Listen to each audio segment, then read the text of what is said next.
5 moments, 5 careers hanging by a thread, and 5 times the line between fighting and chaos snapped so hard, the UFC, the commissions, and Dana White slammed the door shut. Number 5. Sean Strickland, former UFC middleweight champion, cornerman at a Tough Enough event in Las Vegas, June 29, 2025. His guy, Miles Hunsinger, just got submitted by a standing guillotine from undefeated prospect Luis Hernandez. The fight is over. The cage should go quiet. It does not. Hernandez turns to the corner and hits them with a crotch chop. Pro wrestling heat. 1 second of disrespect. Strickland and fellow UFC fighter Chris Curtis do not breathe. They storm the cage. Strickland throws punches at Hernandez while security floods in. He was not even competing. He was licensed as a cornerman. That made it worse. The Nevada Athletic Commission suspended him, then locked in a 6-month suspension and a $5,000 fine. Number 4. Rousimar Palhares. 31 seconds into round 1, Palhares locks a heel hook on Mike Pierce. Pierce taps. Hard. Referee Keith Peterson dives in to break it. Palhares does not let go. The UFC did not just pull his submission of the night bonus, they banned him from the octagon. Lifetime. And this is the second incident we've had with Paul Harris where he had the lock and he didn't let it go. Finally he let it go, but yeah, I'm gonna cut him too.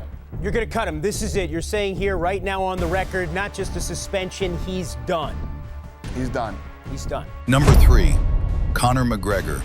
Not even his own fight.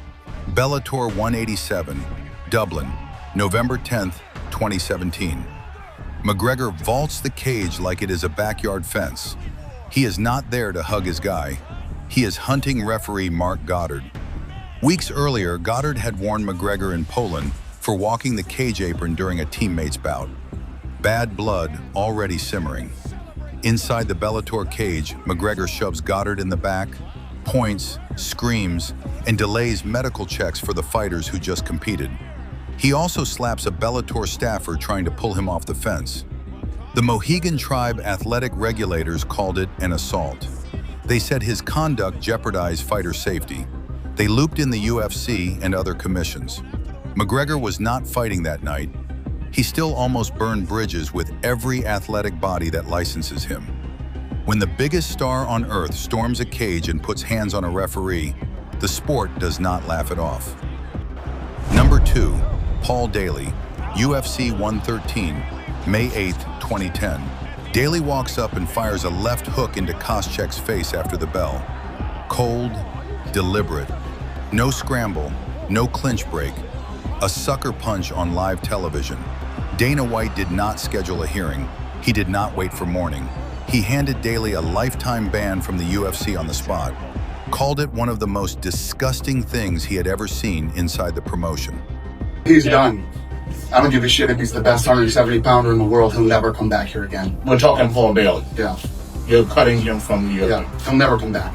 I don't care if he fights in every show all over the world and becomes the best, and everybody thinks he's the pound-for-pound best in the world. He will never fight in the UFC ever again. It's done. Daly never stepped back into a UFC cage. One moment of rage after the decision. One punch after the horn. Career with the biggest organization in MMA, gone. And number 1, Igor Severino, UFC Vegas 89, March 23, 2024. Octagon debut. Across from him, Andre Lima. Round 2, 2 minutes 52 seconds. Lima complains. The cameras catch it. Clear bite marks on Lima's arm. Referee Chris Tognoni stops it. Disqualification. The first fighter in UFC history DQ'd for biting. Dana White did not need a night to think. He told reporters those were 2 up-and-coming undefeated kids. If you want out of a fight, there are ways. Biting is not one of them. Severino got cut that night. The biggest opportunity of his life, burned in under 3 minutes of round 2. Lima walked away with the win and a $50,000 bonus Dana basically labeled the "I got bit" bonus. 1 bite, 1 debut, 1 career extinguished before it ever started. 5 different sins: storming the cage, holding a heel hook after the tap, jumping a fence to shove a referee, sucker punching after the horn, biting an arm on live TV. Different nights, same ending. The moment you stop being a fighter and start being a liability, the sport decides you no longer belong. Which of these got it the worst? Drop it in the comments. And if you want more of the moments that rewrote careers overnight, subscribe to Hard Knocks MMA.